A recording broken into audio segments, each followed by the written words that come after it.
ئامارەکانی توشبوون بە ڤایرۆسی کۆرۆنا جارێکی دیکە لە هەرێمی کوردستان ڕوو لە هەڵکشانە.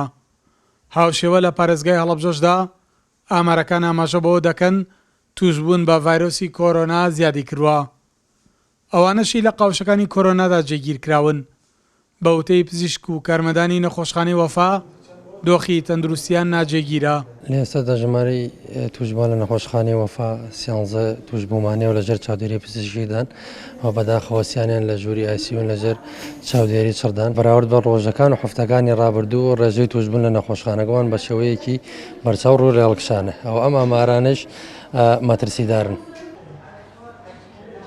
ژماری ئەو نەخۆشانی کە حاڵەتەکان بەتونی گرتووە بەڕاستی بەداخەوە زیادەکە لەبەرەوە داوا لە هەوڵاتیانی خۆشەویستەکەم بۆی دووبارە نەکەوینەوە کارەساتێکی تر مەرجی ئایزانەوە بە چای خۆمان نەبینین ئەوەندی ئەتوانن پابند بن بە ڕێنمایی تەندروستی و پێم ناخۆشەکەم قسەیەکەم لە هەموو شوێنەکان لە کوردستان و بە تایبەتی لای ئێمە هەست بەوە ئەکەم کە ئەوەی کە پێی ئەوترێ خۆپارێزی زۆر کزەوە هاوڵاتیانی خۆشەویست هاوشاریان هاونیشتمانیان یا هەر نایکەن یا لە حاڵاتێکی زۆر کەمایە.